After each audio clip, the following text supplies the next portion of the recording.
Not Titles podcast is proud to be sponsored by Land Trust Title Services, your partners for results.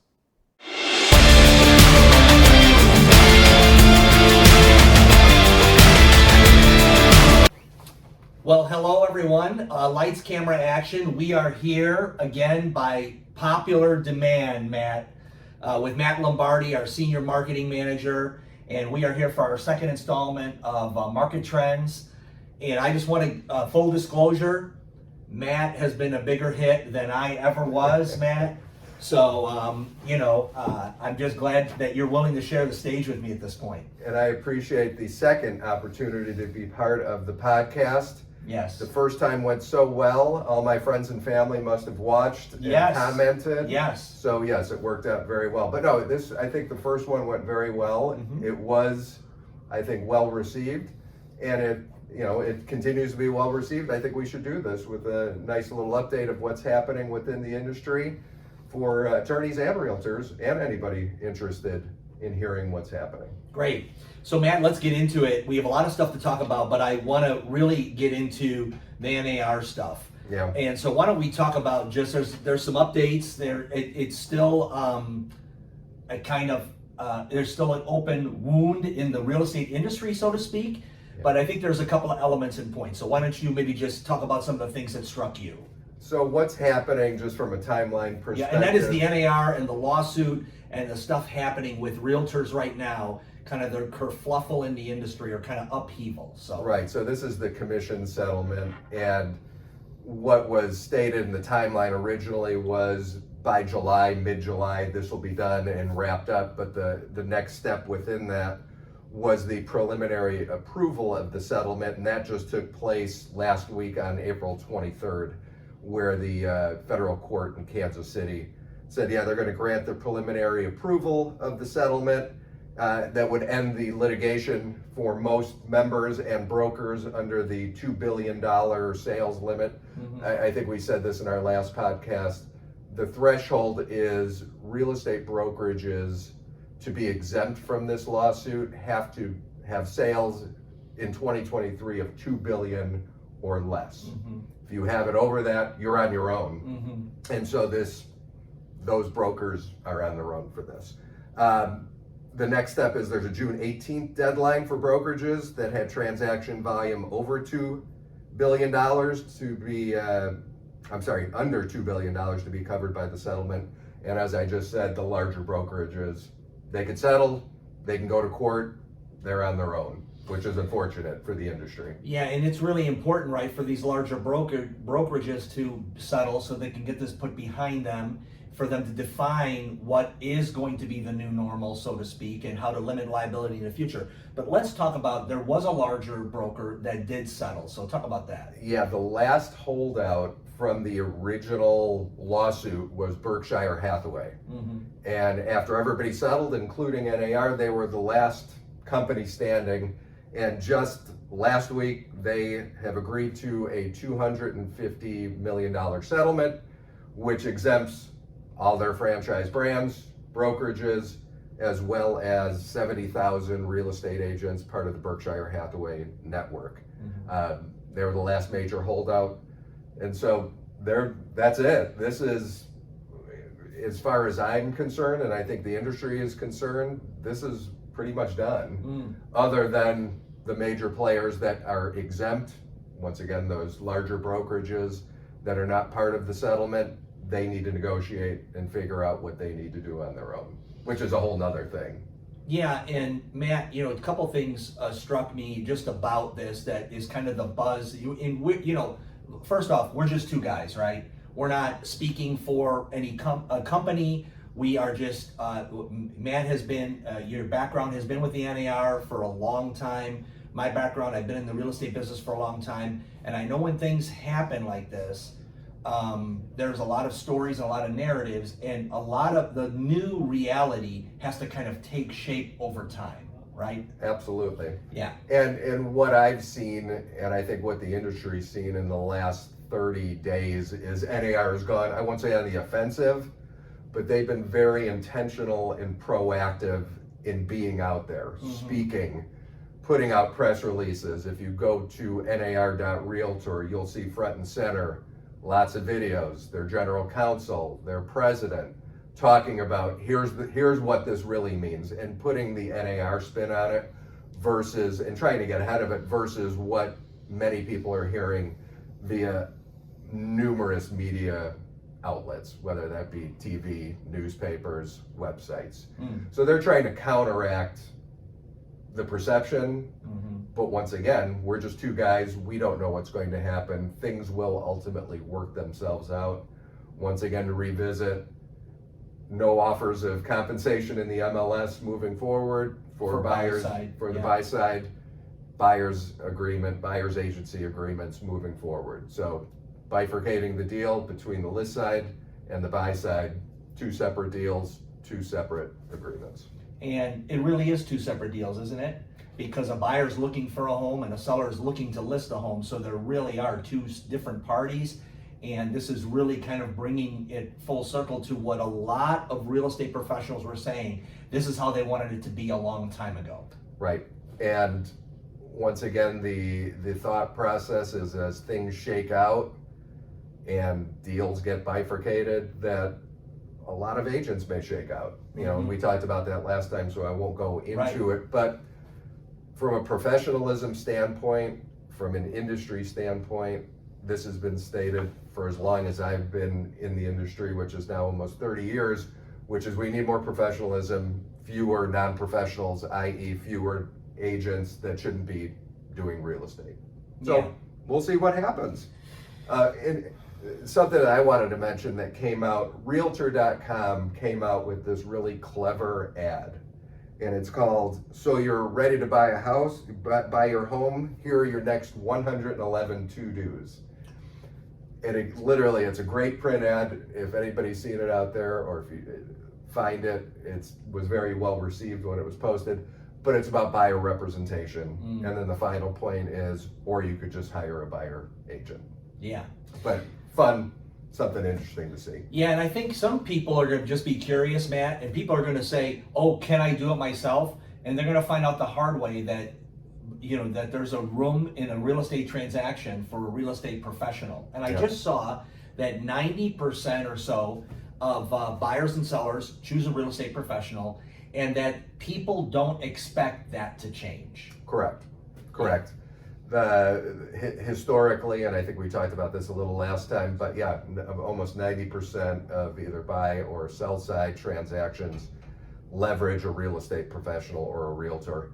And I don't see that happening. The industry doesn't see that going away, maybe here and there, but once again, people have always had the opportunity to sell their house themselves or buy a house themselves. Just, it can get complicated, it can get messy, it can get sticky, and the real estate practitioner is the front and center of the deal and the conduit making that transaction a reality. And looking at those things, once again, 111 things, it's probably more that we don't think of day to day. Yeah, and you know, so it's hard. That's a hard thing to DIY if you're going to DIY the greatest and most expensive investment that you're going to make. Right. Missing something could be really costly, far more costly than paying any commission. Absolutely. Yeah. And people need to make that decision for themselves, but there will be people who will frugal or say, I don't want to pay this. Right. I don't want to pay someone who I'm doing, you know, and that's part of buying a home. And this is the platforms that have evolved. So I want to buy a property. What's the first thing I'm going to do? I'm going to look online. I'm going to find, oh, I like this house. So people feel that they can do it themselves, but once you get into it, that's where the challenges come into play. Absolutely. And what you don't know, you don't know. And then you go down that slippery slope. It's like, I think I've made a mistake trying to do this myself. I need an agent or a broker. So so how they termed it, you know, I'm going to talk about the T360 Summit, which is kind of this group of this leadership think tank of thousands of leaders across the real estate industry that are talking about the future of real estate. And they kind of termed this period of time a little bit of the Wild West, in the sense of that things will kind of normalize, you know, once this shakes out a little bit. So I think there's going to be some disruptors. there's going to be some opportunity for real professionals to deliver their value proposition and to shine in this marketplace. And so that, I think, is the common thread, is that the true professionals are going to still be here, and the kind of wannabes and all that who have a hard time actually expressing and explaining their value are going to have a hard time being in the business, which I think that ultimately is going to be a good thing. Yeah, I would agree. All right, Matt, let's get on to mortgage rates. So we heard at the beginning of the year, or at least I heard, okay, so there's experts out there and all that, but I heard there's going to be the Fed said multiple rate decline over the year. And since the last time we recorded this, things have changed. What's changed? So when we first spoke about this about 1 month ago, Yep. The expectation was the Fed was going to do 3 or more rate cuts throughout 2024. Yep. Then magically in the middle of the month, Powell said our inflation rate's not going down. The sweet spot apparently for inflation is around 2%, maybe 2.5%. Yeah. I think it came in 3.4%. That threw up red flags in the market. Stock market goes down and everybody gets, and it's like, well, Powell said maybe we will not be doing 3 rate cuts. Maybe we will do 1 or none, or maybe 2. Essentially what the experts say is he came out too prematurely saying we're going to do rate cuts, got everybody excited without looking at future inflation numbers. The inflation rates are still higher than they should be. And so yes, that put a damper on a lot of what was happening. There was a lot of positivity about a month ago with the spring market heating up, potential mortgage rate inflation numbers coming down.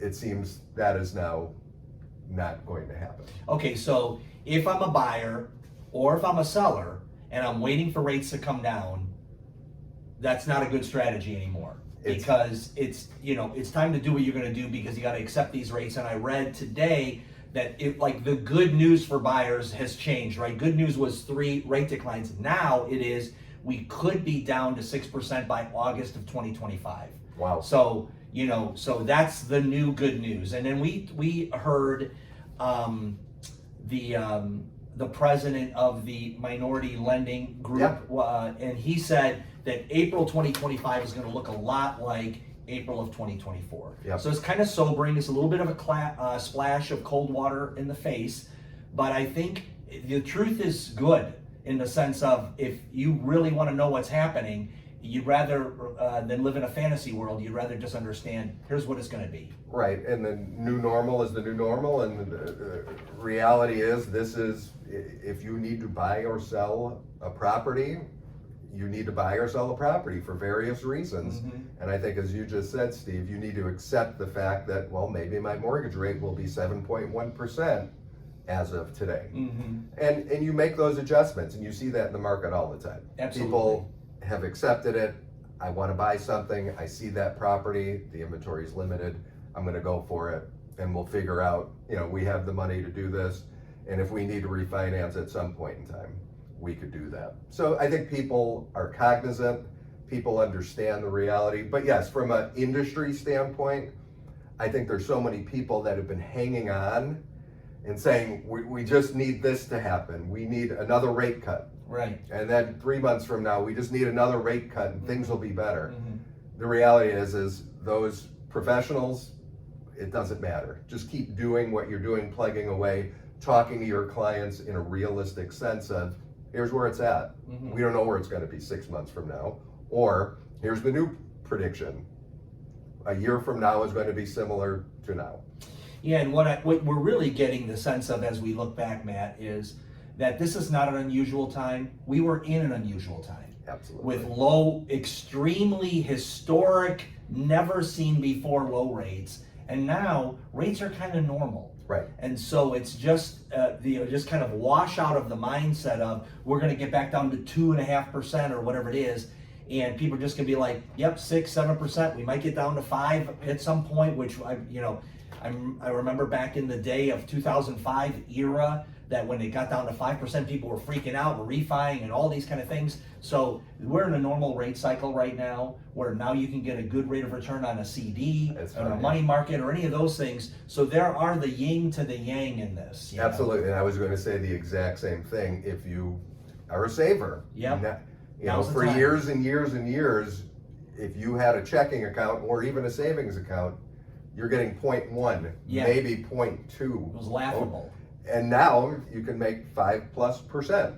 Right. And if you're risk avoidance, don't want to be in the stock market, which so many people have entered into, there are now safer investments through savings, money markets, etc. Government bonds. But yeah, so inflation, still need to tamp it down.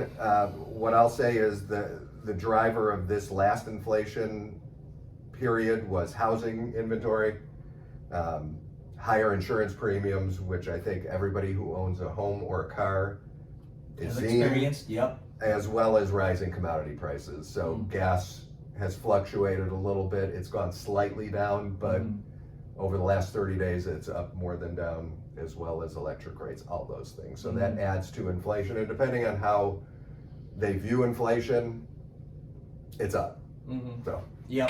And I think everyone feels it, right? You used to have you push the grocery cart and you go, I remember what this cost like 2 years ago, and I know what it costs like now, so they can't BS you about inflation. All right, Matt, let's get on to listing and inventory, because another aspect of this, there's a lot of people that would say, actually rates isn't our problem, or aren't our problem. Right.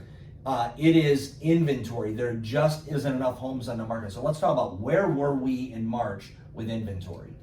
So what I'll talk about are the Chicago area, Yes. which would include the 5-6 county northern region of Chicago, but also the state of Wisconsin, which there's, we have a lot of people who watch us and engage with us. We have obviously operations. Presence there, so we'll talk a little bit about that. So it's a tale of two areas. Yeah. So in the Chicago marketplace, listing inventories of homes for sale for March was just over 10,000 total listings, which was 15.5% down year over year, which was down So it's literally, if you looked at a graph, the inventory level just continues to go down in most places, but especially in the Chicago region.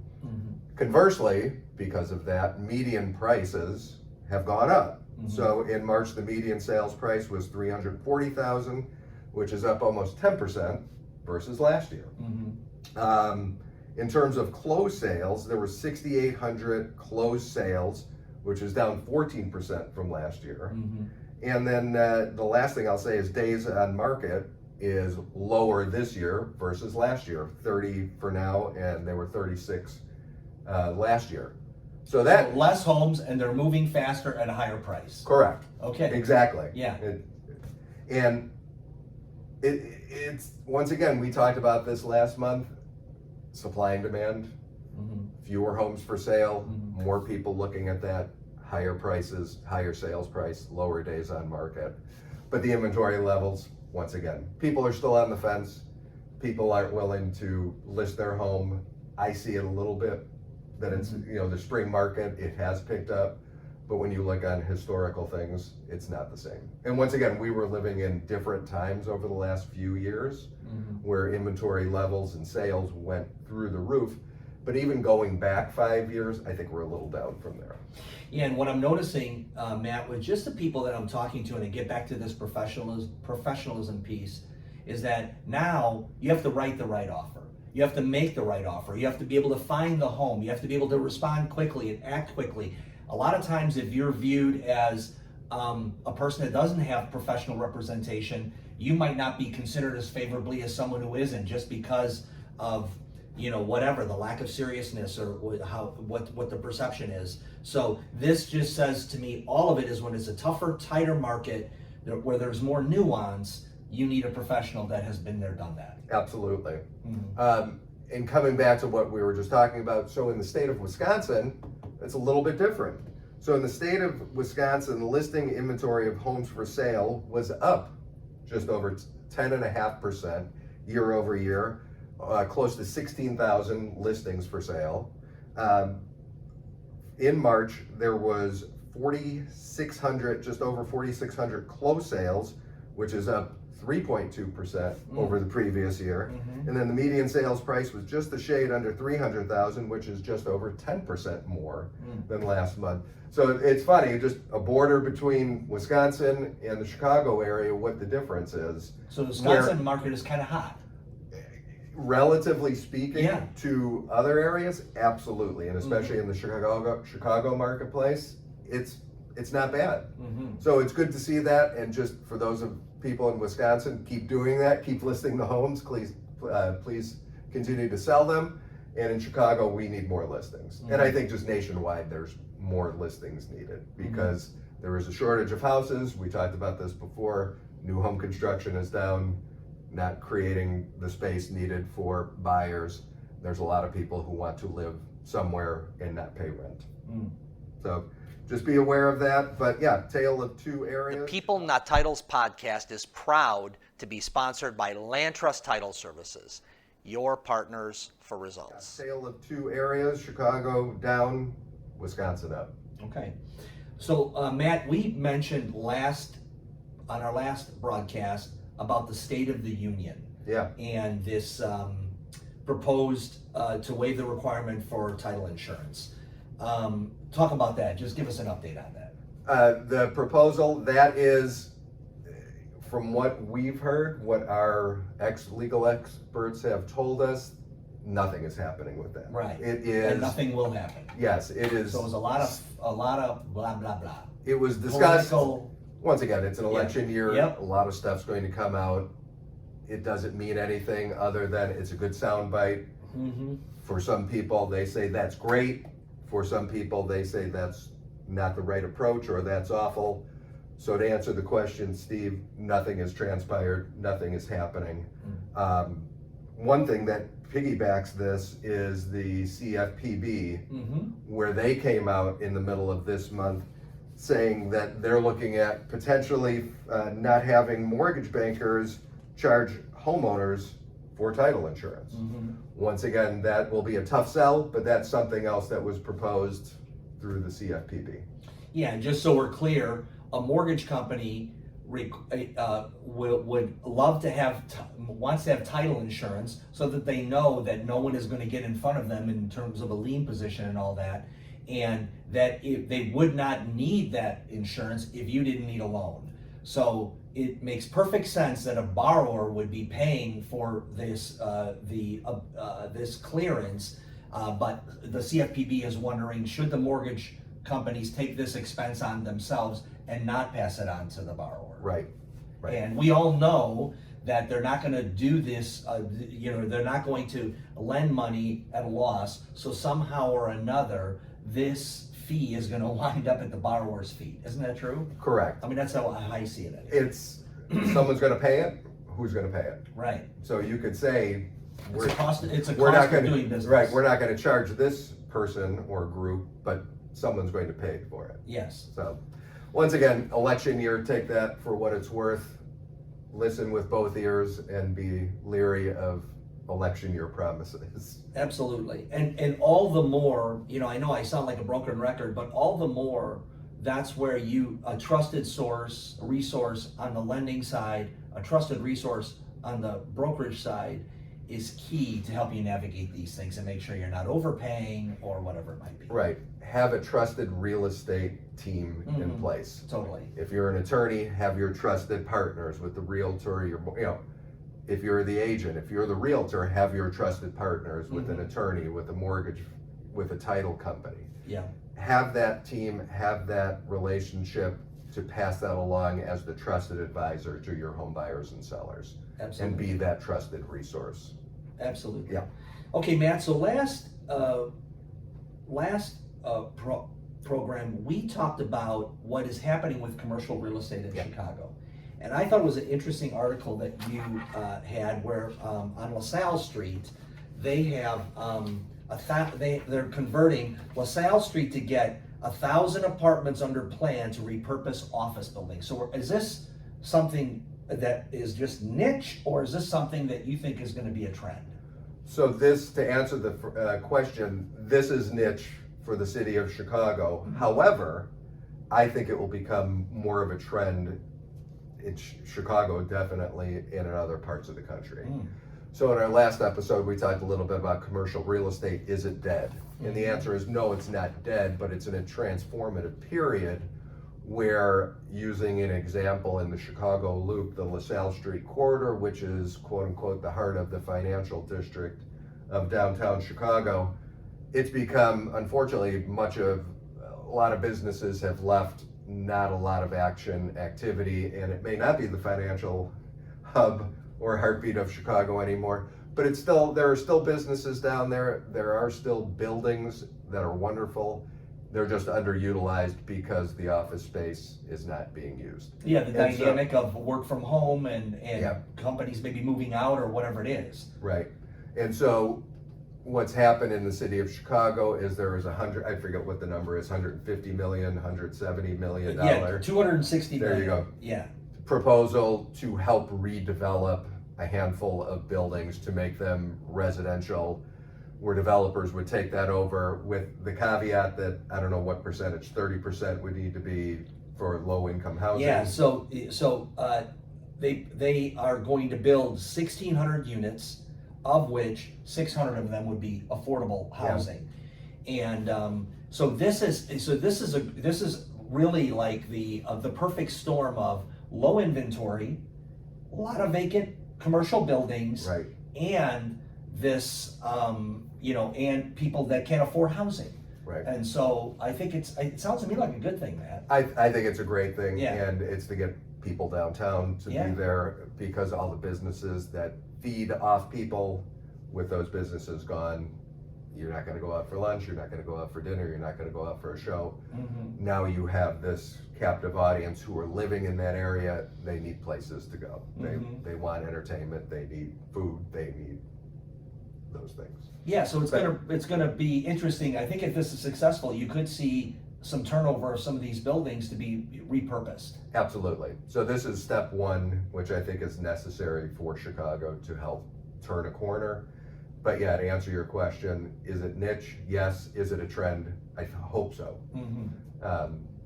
Because there's so many areas that need this. And I'll use Chicago as an example, but I'm sure other big cities in the Midwest have this issue as well. You know. Matt, I wanted to just talk really quick about the T360 Summit and just my observations on it, because really it's this gathering of the elite. So for people listening or watching, the T3 Summit is an industry event that's held each year by a group called Swanepoel Group. Yeah, Swanepoel Group. Stefan Swanepoel is an industry leader. He's been around. He's a visionary. He has his own consulting business. He's done very well. But part of this is something called the T3 Summit, which I don't remember what the 3 T's are. Yeah. But it's a gathering of 1,000 or so. Yeah, a couple thousand, I think. Yeah, a couple thousand of the top elite real estate executives and professionals across the country. That's why Steve was there. Absolutely. Yeah, and what struck me, there was really a few things, and one was that how they kind of labeled that we are entering into another 15-year cycle, a dynamic. And he cited that there's been these trends of franchising, and there's the trends of the independent brokers and all these different things that kind of define the history of real estate and the evolution and change. And this next 15 years is really going to be defined by AI. And I thought, we've heard so much about AI. You've probably heard so much about AI. And so this time it really sunk in to say, listen, you're going to need to build a process. You're going to need to really embrace it. This is not, ignoring this is like ignoring the internet. And I remember when I had my flip phone and everyone was like sending messages on phone. I'm like, why would anyone want to text anyone? I said, this isn't going to go anywhere, right? So I'm not a guy to grab onto these new concepts willingly. But in this AI case, I think it's something that we're all going to have to be dealing with, and we should embrace it and it should just help and enhance the professionalism. So the beginning of the most important part of the program was dedicated to really an AI expert talking about how you can start embracing it. And one of the things she said is, and this is she's probably in her 30s or whatever. She said, I never start with a blank page. So I never start with a blank page anymore. I only get a suggestion, then enhance it. And so I thought that was an interesting thing. That is interesting. So anyway, take that for what's worth. But then I thought the bookend of it, as we talked, Matt, they had a speaker that was actually a janitor at the Frito-Lay company. And he went from janitor to a chief executive there. And he wrote a book called Flaming Hot because he came up with, if you've ever had a Flaming Hot Cheeto, he was the guy that came up with it. And it's a great story for those of you that would be interested in hearing about this guy's journey. Richard Montañez. Yes. And anyway, the great thing was he said, he talked about just hard work and hustle and ingenuity and how not accepting your supposed place in life or the line you're supposed to stand in, but really getting into the line that you're supposed to be in. And so I really think at the heart of it, you have this, okay, there's AI, there's technology that we have to embrace, but at the core of it, there are still the principles of hard work, ingenuity, thinking on your feet, hustle, and that kind of thing that are always going to be a part of success. And I think every single person can bring that to the table. So I have a question, and that puts you on the spot from the summit itself, especially because our industry is such a people relationship industry. Did they talk about that in addition to AI, like the personal connections, the relationships? It is still a people business, so take that for what it's worth. I'm not sure if they touched upon that, or was it more AI's coming, you need to embrace it because this is the future? Yeah, so that's a great question. What I would say is, the idea is that automation should allow you to build relationships. So it's this idea of that automate what you need to automate,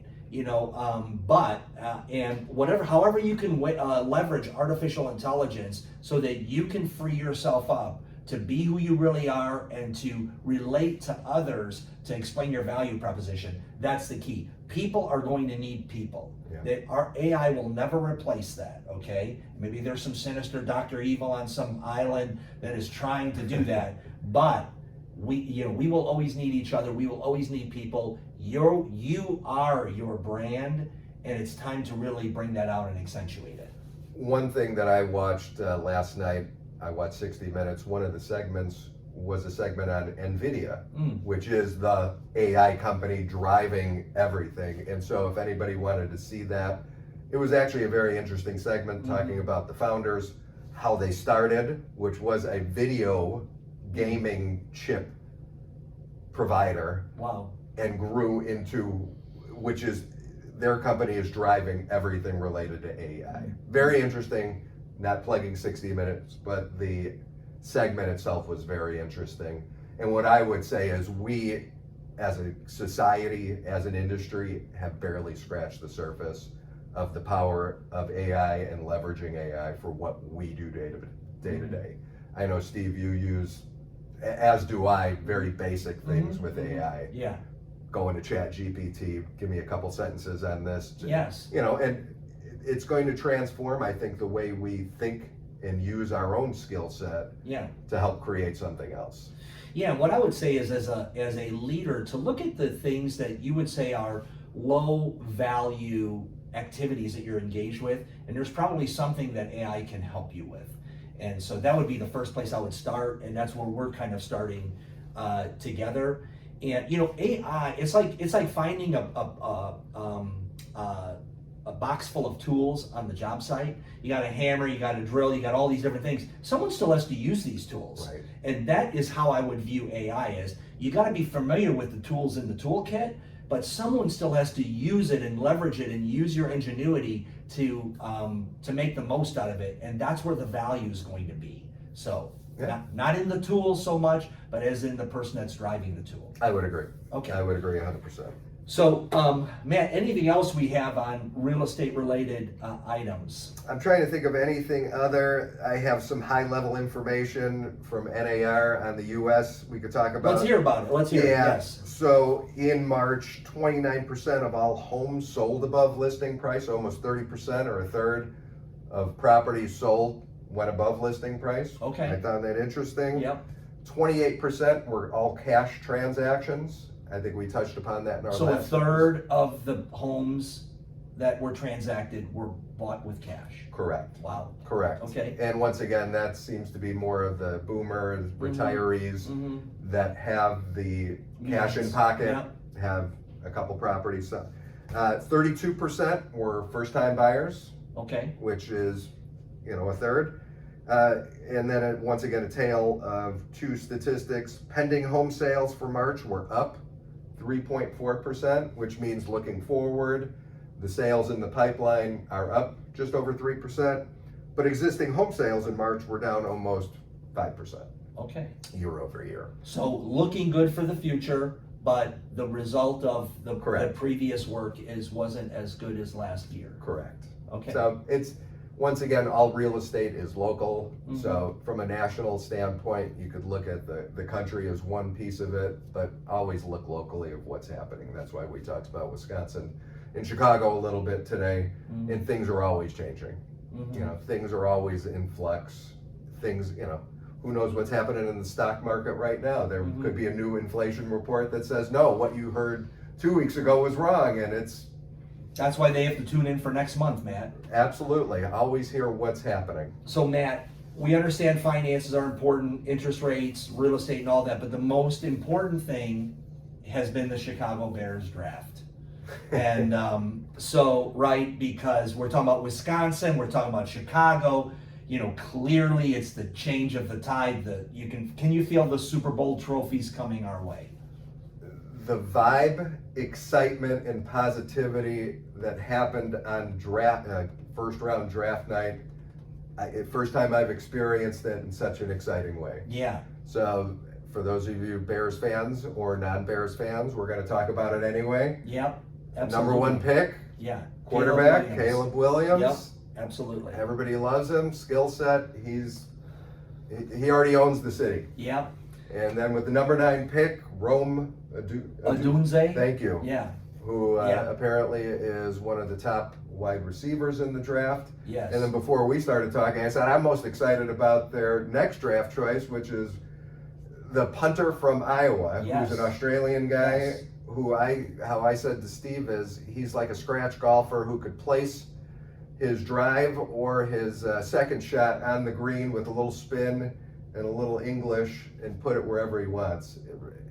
I think he's the most fun guy to watch. That's the way he awesome. punts. Yeah, and so I'm an old kicker and a punter, and so anytime a punter can get drafted and make some money, it's an exciting day in our life, in our household. So Absolutely. How do you feel about the draft? I feel Steve? fantastic about the draft. I think it's exciting. I think that the Chicago Bears will have, this is like a classic Bears fan scenario, but I think that this is as real of optimism based in reality. Yeah. Because I've been fantasy optimism a lot of different times.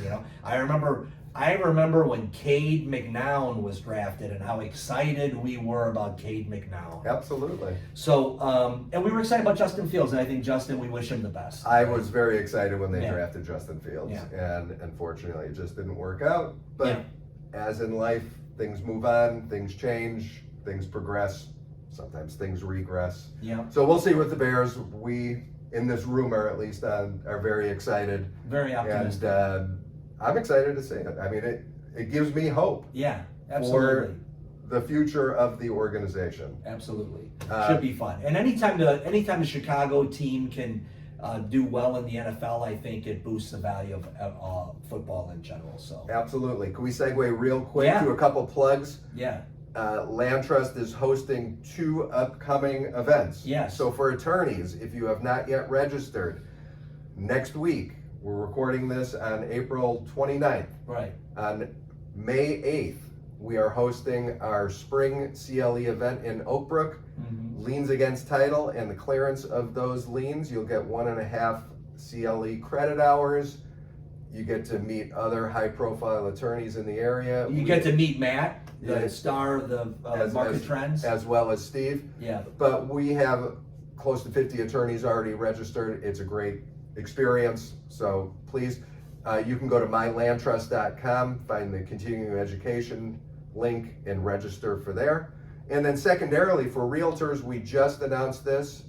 This will take place. It's a free Zoom for realtors on May 22nd.